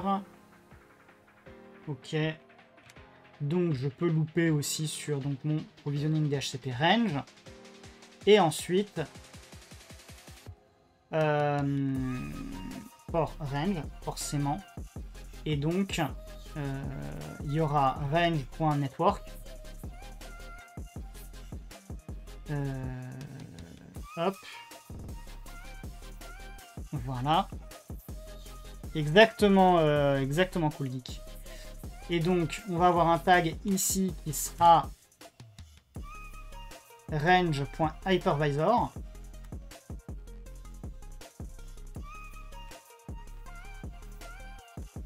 Et donc, l'option, ça va pas être DNS server, encore qu'on pourrait la rajouter. Et ce qu'on va faire, c'est que l'option, ce sera range.gateway. Hop là. Tac. Donc je disais range.gateway.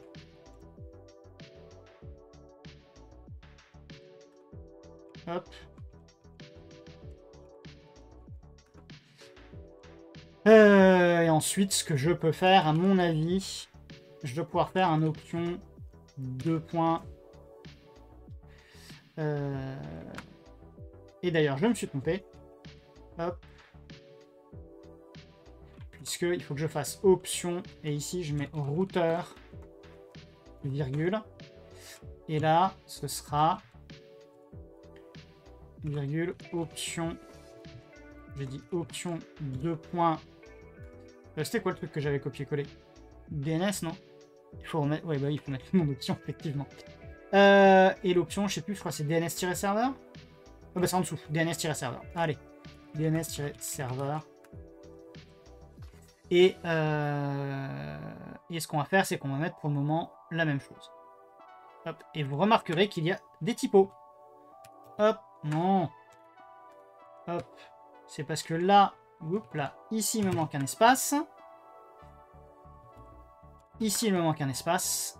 Et ici, il me manque aussi un espace. Donc,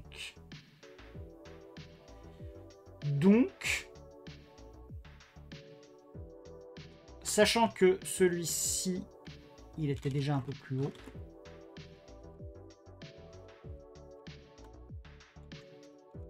Voilà. Je vais le laisser ici. Je pourrais... Alors, pour le moment, je garde le fichier complet avec tous les commentaires. Et un jour, je ferai le ménage. Et dans ce cas-là, je pourrais mettre une seule boucle. Je pourrais mettre une seule boucle, mais pour le moment, on essaye de faire en sorte que ça fonctionne. On optimisera peut-être un peu après. Eh ben, il n'y a plus qu'à tester. Hein. Alors déjà, on va l'int. Voilà, ça passe. Et on déploie. J'ai pas des bêtises non committées.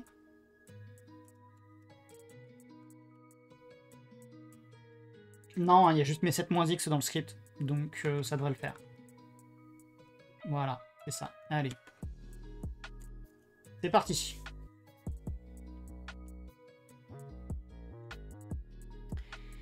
Ça se passe plutôt bien pour le moment, hein. Je touche du bois. Donc ça dure.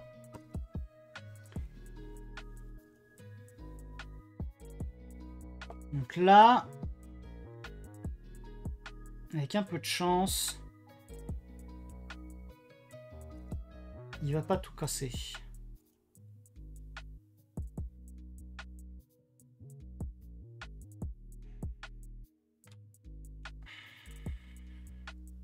Tac. Et il a redémarré DNS Mask. Donc, si je reviens ici, là, il m'a mis un 7 Hack Pro. Ok, cool. Et ici, si je viens chercher, il m'a fait... Donc, j'ai toujours mes ranges DHCP. Et normalement, il m'a fait, voilà. HV1, HV2, Hack Pro, option routeur et option DNS serveur. Ok. Puis, il veut toucher du bois.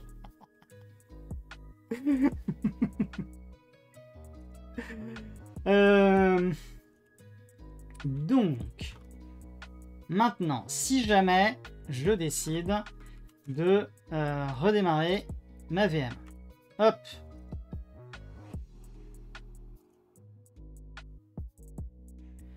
En toute logique, je devrais avoir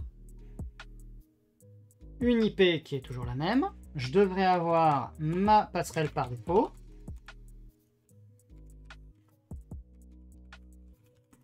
Ok.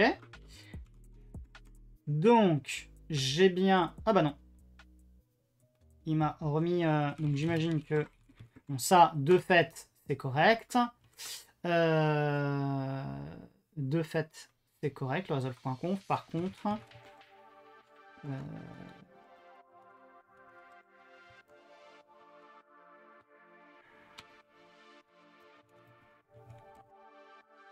Alors, c'est bon, mais l'IP n'est pas bonne. L'IP n'est pas bonne. Ce n'est pas DNS Mask qui répond. Alors, ce que j'aurais pu faire, c'est mettre un autre DNS. Tiens, je vais mettre un autre DNS. Ouais, si. Alors, on va rajouter...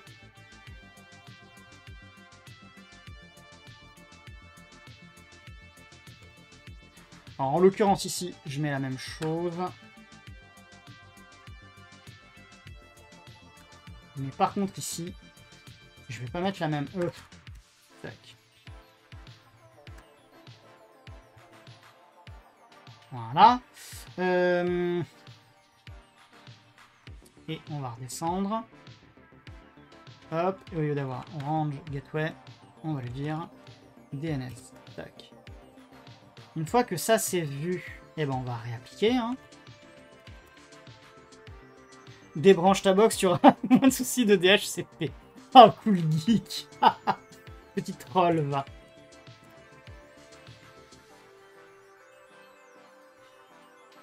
Allez.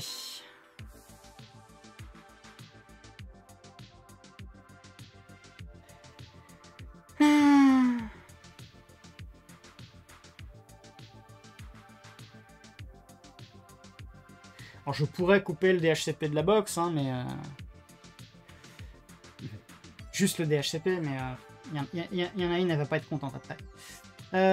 Donc, ça c'est bon. Si je reviens ici... Ah oui, non, 6.54. Ça c'est bon. Alors la 6.54 en fait c'est l'IP d'un firewall que j'ai à la maison. Hein. Hop, donc ça c'est bon. Donc on va revenir ici. Et on relance. Et on va espérer que... What? Je pas d'accord. Qu'est-ce qui s'est passé?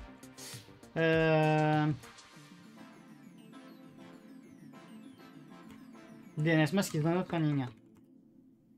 Bas d'option, ligne 342. Ah! Qu'est-ce que tu m'as fait? 342. Sérieux? J'ai fait...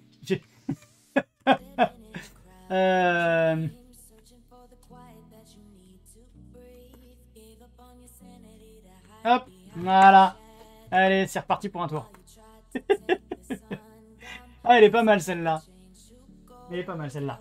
Je me demande s'il y a un moyen de faire comme pour Ansible, mais pour DNS Max, d'avoir une vérification statique du fichier de conf. Selon la syntaxe. Parce que là, normalement, il aurait hurlé sur la ligne 342 et il aurait refusé le déploiement.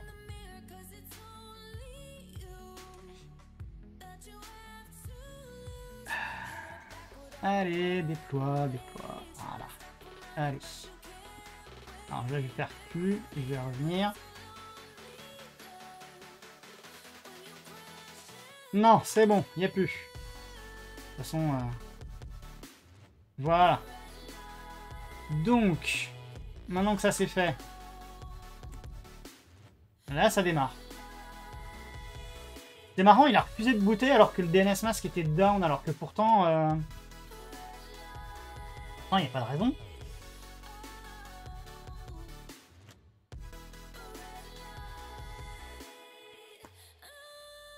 Toujours 6245.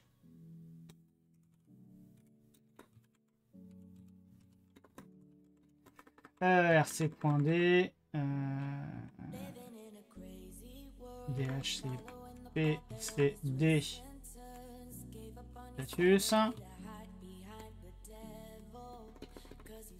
stop start ifconfig 6245. Oh, tu m'embêtes, DNS Mask moins test. Ah oui, effectivement. Ça pourrait être une idée que je run un DNS Mask moins test avant de déployer le truc.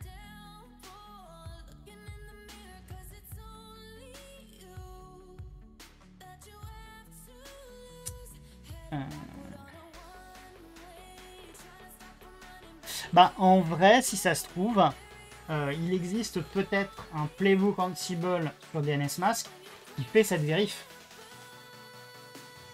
De la même façon que le playbook, enfin pas le playbook, mais le rôle Ansible que j'utilise pour Nginx, qui est donc celui de chez Nginx Inc., il fait des tests. Il fait des tests et il te dit si la config est pas bonne.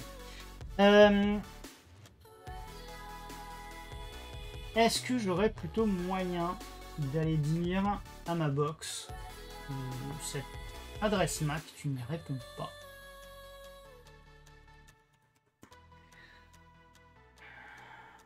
Mais permettez-moi d'en douter.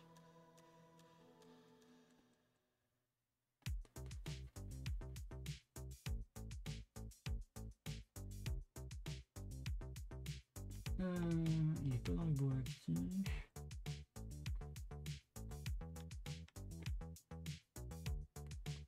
J'ai oublié de sauvegarder le truc.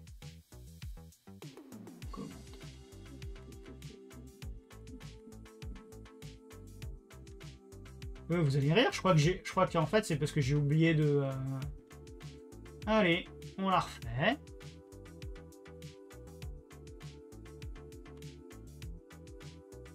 On la refait.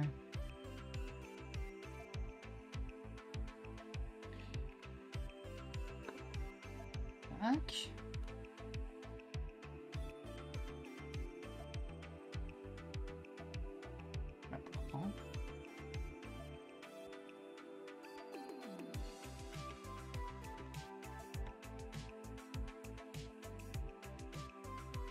Voilà, ça y est. Ça y est. Donc...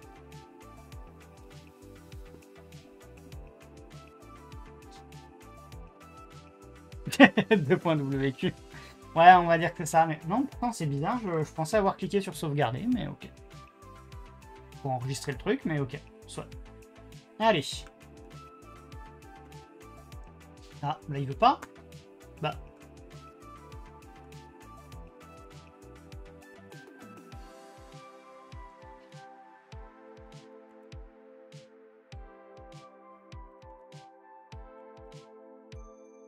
$148.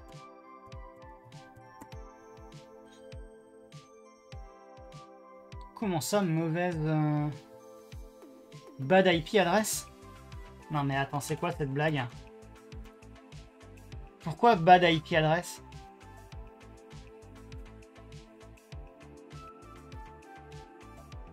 Option. Routeur. DNS serveur.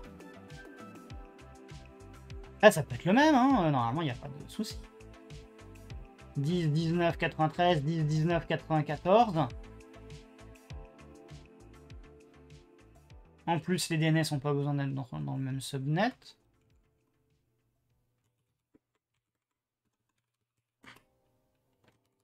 Alors, on va faire un truc.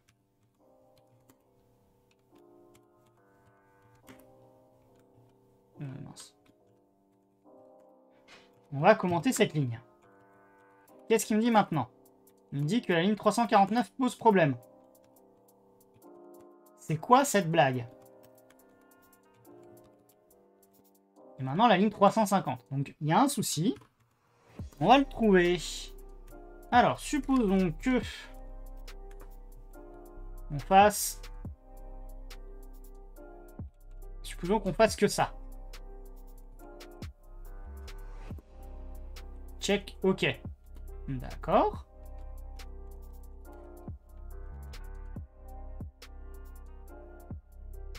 Option DNS serveur.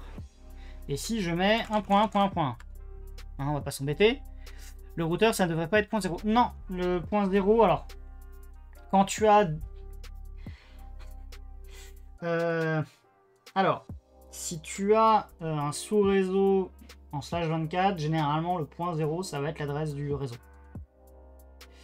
Après, si tu as un réseau, par exemple, en /23, /22 ou autre, tu peux te retrouver avec des IP en point 0, pardon, qui ne sont pas des adresses IP de réseau.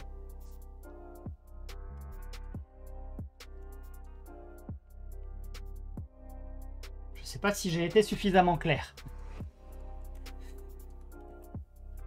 Bad IP adresse. Ligne 351. Donc en gros, il aime pas... Il aime pas l'IP à la fin? Ou alors il lui faut une seule option à la fois? Si jamais je fais ça et que je fais ça,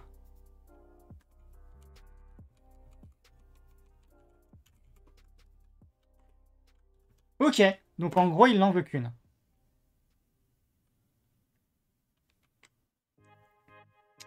Donc il veut... alors, on va quitter. Hop, on va revenir ici. On va dans notre fichier. Et donc ici, en gros, il faut faire ça. Et on lui dit ici uniquement la passerelle. Et là, uniquement le serveur DNS.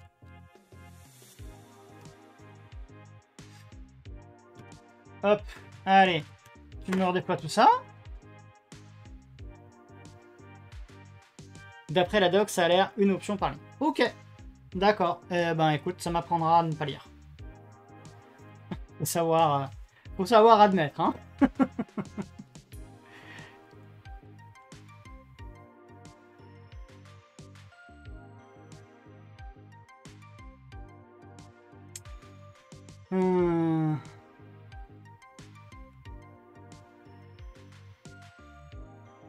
Allez. Dis-moi que t'es démarré. Notre ligne, toujours pas. Alors, qu'est-ce qui t'arrive à nouveau cette fois-ci? Test, ok. Et si je te start à la main? Running. Ok, soit. Le manque de ligne vide après les DHCP options te trigger. S'il n'y a que ça pour te faire plaisir. Tu veux qu'on le mette où? Ici? Et peut-être là aussi? C'est mieux? Non, parce que je vais pas te trigger gratuitement non plus. Hein. Je réserve ça pour plus tard. Je pense qu'il l'a pas démarré parce qu'il devait être coupé avant ou une blague du genre. Allez, on est reparti.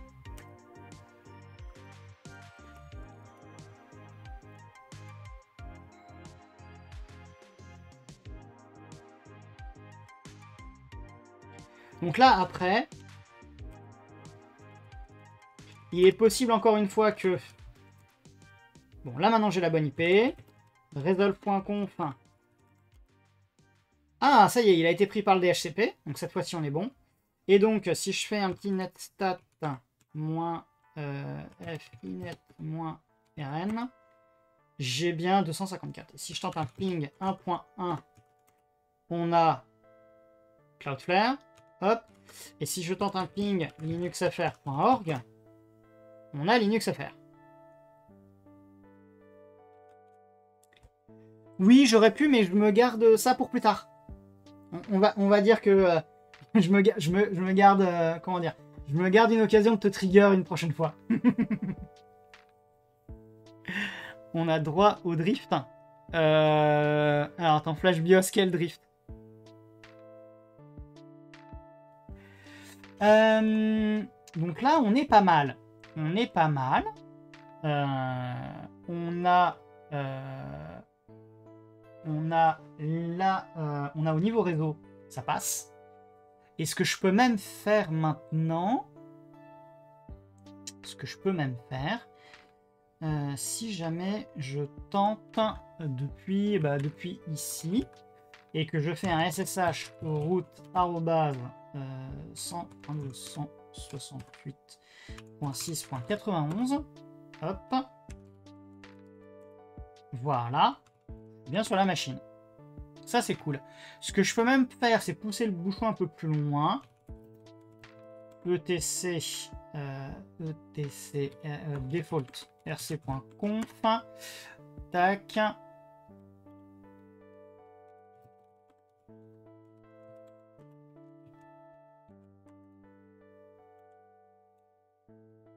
Voilà. On va pas forcément mettre des... Ah, si, on peut peut-être mettre des flags. On va faire un petit man httpd. Tac. Je crois que c'est... Alors... C'était pas un moins grand X.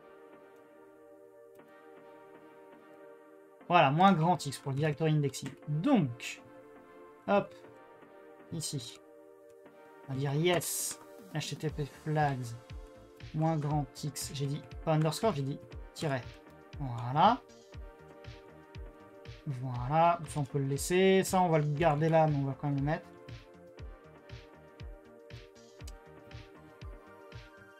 Et on va faire un cat, on va faire un echo lol dans lol.txt. Tac. Ça c'est bon. Donc on démarre, on a un mini serveur web. Oh tiens, un Fixoulab. Salut Fixoulab, j'espère que ça va. Pareil, vous voulez voir des trucs sympas, hein, vous posez au follow chez Fixou. Donc maintenant que j'ai mon serveur web, ce que je peux faire, par exemple ici, je peux faire un petit curl. 192.168.6.91. Tac. Et donc là, en fait, on a, alors, remarque, à la rigueur, on peut le mettre dans un vrai navigateur. On doit pouvoir le faire ici. Tac. Voilà. Et là, j'ai mon index et mon lol.txt. Hop, qui affiche juste lol. C'est pas forcément beaucoup, mais on valide bien niveau réseau. On valide bien. À partir de là, on va faire un power off. Et je l'ai fait via, SSH. Donc là, normalement,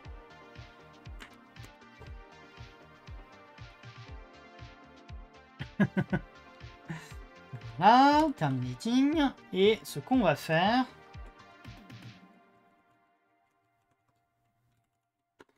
On va juste faire un create. Tac, return 0, ça me plaît. Ça me plaît. nvmm-xl list. Ah oui, bah oui, forcément, le truc est... alors...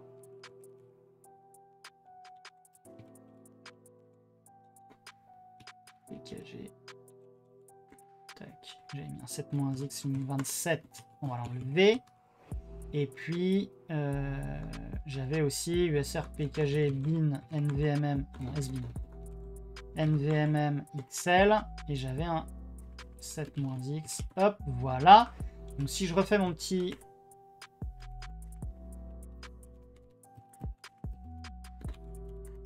Ah! Ah! Donc... Ah là, je suis embêté. Je suis embêté parce que je pensais qu'il m'aurait fait un...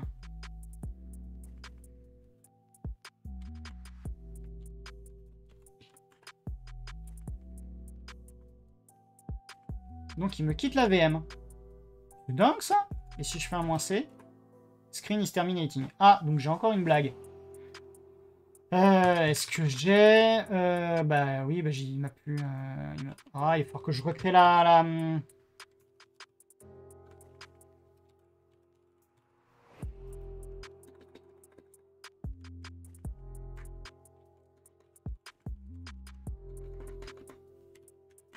Voilà.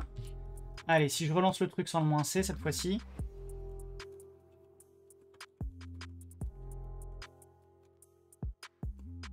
Voilà.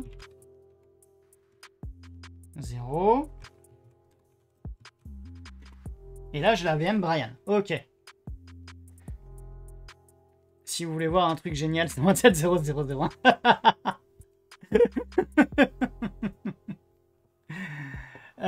Donc à partir de là, si je reviens là, je dois pouvoir faire un SSH. Voilà. Tac, donc je suis bien sur ma machine. ifconfig.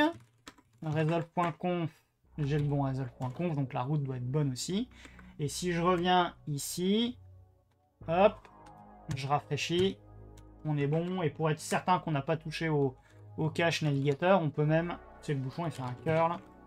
Je vais prendre une clé, hop, ici. Voilà. Donc, modulo toujours cette histoire d'interface TAP et le fait qu'on démarre la VM en tant que route, on est pas mal. On est pas mal.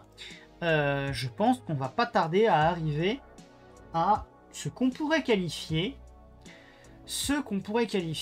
de MVP. Je pense qu'on en est pas loin.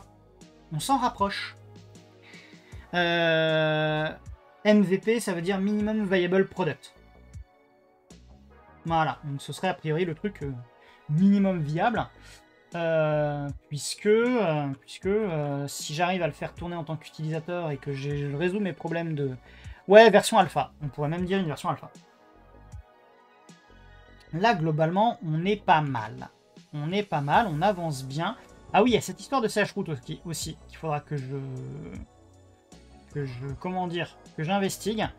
Parce que de toute façon, à un moment, il faudra aussi que je m'assure que on peut pas aller mouton, vent, pelage. Elle est pas mal celle-là, merci, merci Adrien. Elle est pas mal. Allez, on va, je pense, en rester là pour ce soir. Je me fais un petit guide diff. Qu'est-ce qu'on a réussi? Alors effectivement, on a réorganisé le réseau. On a...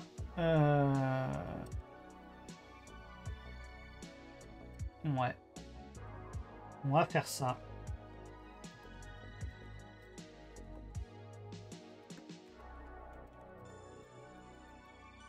Reorganize. Network. Settings. Get. To get VMs. Connected. And reachable.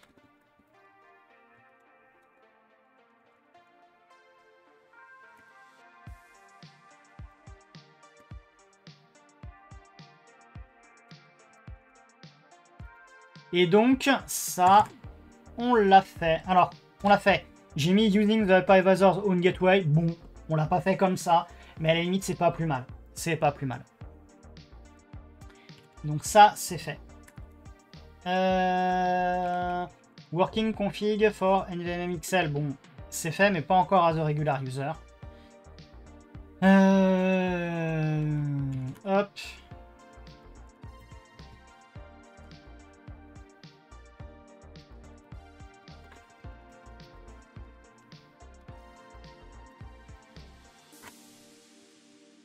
Voilà.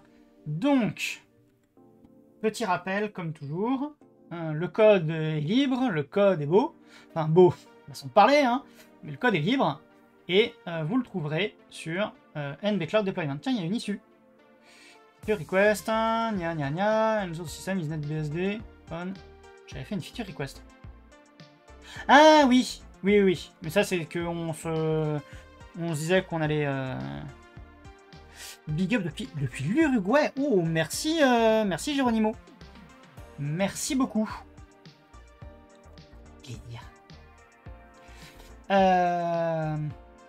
Voilà, donc je vous repaste l'URL du code si jamais vous avez envie d'aller voir. Normalement, justement, bah, si vous suivez sur Another Homepage, normalement vous avez voilà tous mes liens vers les réseaux sociaux.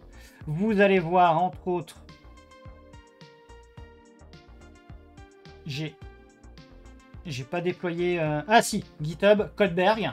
Et donc vous allez trouver, mon truc perso, mais normalement vous allez chercher. C'est dommage du coup parce que c'est dans mon.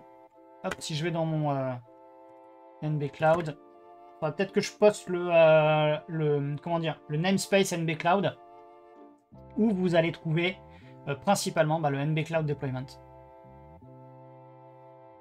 Voilà. Voilou. Bien. Et bah écoutez. Je suis vraiment très content. Ça me fait vachement plaisir.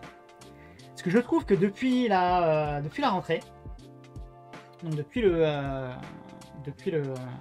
live de la dernière fois, comment on fait un man ls sous net? Bah, FlashBIOS. Bah, man ls. Pourquoi il y a un souci? Il y a un souci avec...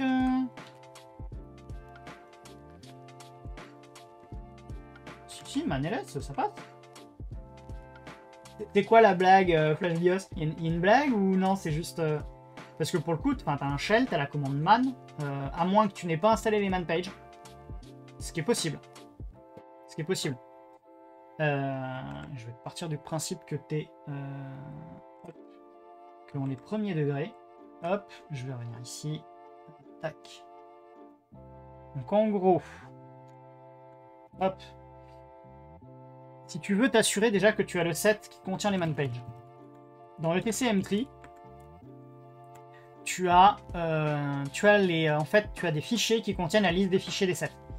Et donc, tu devrais avoir un fichier, set.man.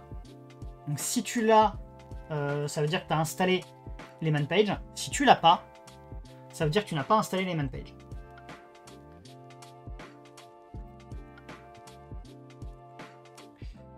Tac.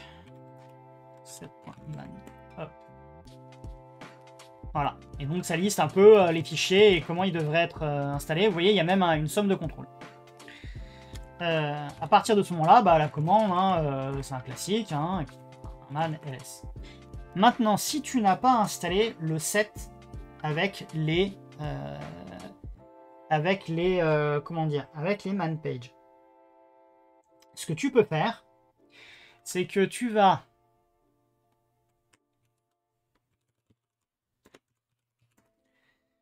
sur netbsd.org, on va dire que tu es sur AMD64. T'as pkg in man, mais aucune entrée pour ls. Oui, parce que en fait, déjà, est-ce que tu as regardé dans /etc /m3 si tu as le set des man pages? Parce que en fait,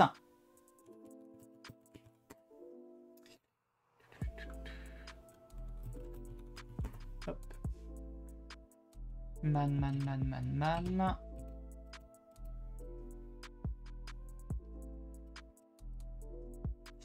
JK, L, M, paf. Est-ce que t'as man-pages, c'est celui-là que t'as installé?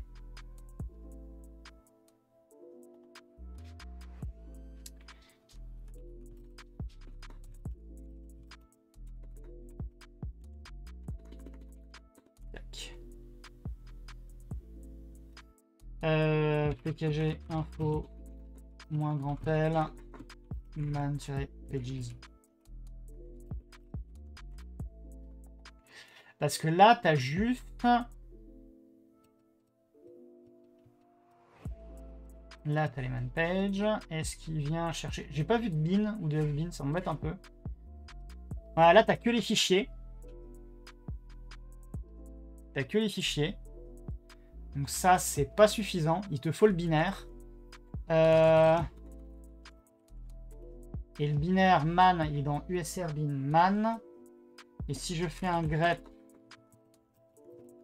de usr bin man dans etc m3 7.étoile, normalement c'est bien dans le set de base. Après, je crois que il y a une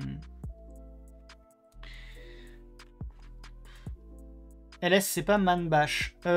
Potentiellement, mais sous NetBSD, tu as un ls de base. Hein. Parce que tu peux faire un type ls commande-v ls bin ls. Après, c'est pas garanti que ce soit bash. Ok, bon, un alias ls. Non, tu vois, pour le coup, ls, c'est un binaire. Hein. Et sous Linux, enfin en tout cas sous Fedora, ls, ça appartient au core utils. Donc core utils, c'est les GNU core utils. Ce qui fait que, en gros, là, tu as le ls, il est dans slash bin ici, c'est le ls donc de NetBSD. Après, tu peux aussi installer les core utils GNU. Et donc, on peut s'amuser. Bah, vous voyez, je l'ai installé, donc on peut faire un gls. Hop. Si je fais un gls, hop, moins A, G. Voilà. En gros, et sur Ubuntu, à partir de 25.10, ce sera Rust Core Utils. Tout à fait rien. Mais pour en revenir vraiment aux man pages de base, en gros, elles sont dans le set des man pages. Enfin, elles sont dans le set en question. Donc, encore une fois, etc dans etc m3. Tu as donc set.man. Et si jamais tu ne l'as pas, en fait, ce que tu peux aller faire, c'est donc aller sur le miroir. J'aurais peut-être dû aller d'ailleurs sur le... Hop. Copier le lien. Tac, on va enlever le point img. Hop. Et donc, dans 10 points, tu vas... Bah, on va supposer que tu es sur AMD64. Dans binary, 7. Et tu dois avoir man.tar.xz. Et en fait, tu vas télécharger cette archive. Et tu vas l'extraire en tant que root à la racine de ton système. Et à partir de là, ça va t'installer tous les fichiers. Parce que si on fait... Bah tiens, on va... Juste pour l'exercice, je copie le lien. Hop, je viens ici. Un petit wget. Hop. Une fois que ça c'est fait, je fais un tar-tvf de man.tar. Hop, typeless. Et là, en fait, tu vois qu'il met bien ./. Donc, en fait, tu te mets à la racine de ton système en tant que root. Et tu détarres l'archive et en fait, il va tout te mettre à la racine et tu auras tous les trucs d'infos avec, voilà, avec toutes les man pages. Et donc, normalement, là-dedans, je dois pouvoir faire grep ls. Et on a, voilà. On a bien une man page pour ls. Voilou. Dernier petit drift pour finir la soirée. Tac. Bien. Bravo, Jean. Il est 20h01, ce qui veut dire que on va pouvoir s'arrêter là. Avant de s'arrêter, donc, comme d'habitude, on se retrouve tous les dimanches, ou presque. Sur Twitch de 18h à 20h. Et non, Cyber Mazout, je ne connais pas Ultra Green. J'irai j'irai jeter un œil. Hop. Tous les dimanches, donc, de 18h à 20h sur Twitch. Les replays sont sur YouTube, sur ma chaîne Another Homepage, que vous trouvez donc sur anotherhomepage.org pour avoir le lien. Si jamais vous regardez cette vidéo en VOD sur YouTube, d'abord merci. Ensuite, n'hésitez pas à mettre un petit pouce vers le haut là-bas et à vous abonner à la chaîne, si ce n'est pas déjà fait. Si c'est le cas, merci beaucoup. Et si vous le faites maintenant, merci beaucoup aussi. Pareil, si vous voulez qu'on discute, si vous voulez réagir à mes lives sur les réseaux sociaux, vous retrouverez la liste des réseaux sociaux sur ma page perso.